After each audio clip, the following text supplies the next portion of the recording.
Serious leaders and serious nations tackle insecurity head on. They deal with terrorists head on. But when it comes to Nigeria, they pamper, they romance, and they celebrate terrorism. Now, let me remind us of a word. This I'm displaying here. This is a word accredited to the Russian president, Vladimir Putin. He said it is God's job to forgive terrorists, but it is his own duty, his own job to send terrorists to God. I'm sure that English is self-explained. In as much as I understand that the president is by extension the God judging and prosecuting that terrorist. That's what you have there. And the image I just displayed is the man, Vladimir Putin, president of Russia. You can't tell me that if Boko Haram was in Russia, somebody like Sheikh Gumi will be telling Vladimir Putin to come and negotiate with them. Or neither if terrorism is happening in America, somebody like Sheikh Gumi will be telling Donald Trump to come and negotiate with them. That will not happen. So it's based on how they see Nigeria. Nigeria is in their palm. Whoever they install as president become their puppet, and by extension, useless to the cry of the people and to the fight against insurgency. Please, I'm doing this video to draw the attention of the president of America. Since you are the only one who have shown interest in the case of Nigeria, you are coming to hunt down Boko Haram. And it is our duty, in as much as we know that with your level of the intelligence at your disposal, you already know where to strike, who to go for, and who. But you see these two faces. These two faces look very familiar.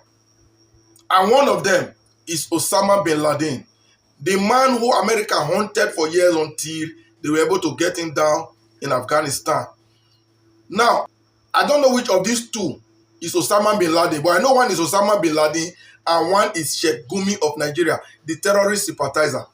The resemblance, I think a DNA will have to be conducted, because there is reason Sheikh Gumi is this passionate with terrorism in Nigeria. He's so sympathetic with them.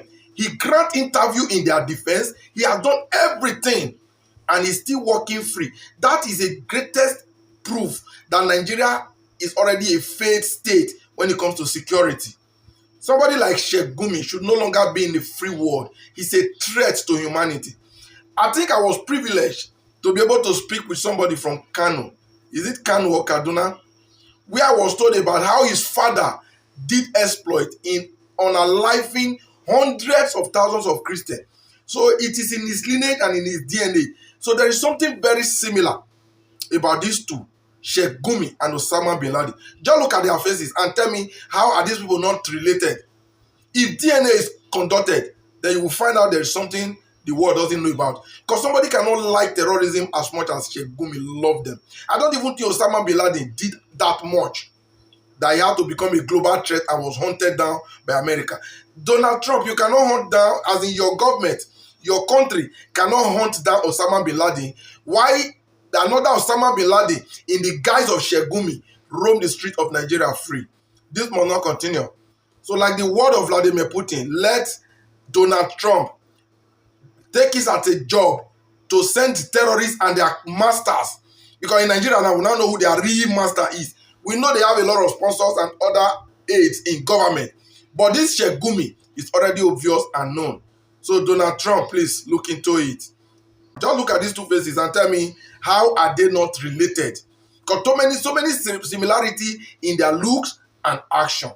And we have a terrorist of this magnitude in Nigeria. And the Nigerian government, the Nigerian Security Agency, claim to be looking for terrorists. That's the highest pretense of the year, the highest lie of the century. See their boss here. You know their boss, and you claim to be looking for him. How? Please, my people, as usual, let me know what your thoughts and opinion are. Help me share this video as well. Thank you.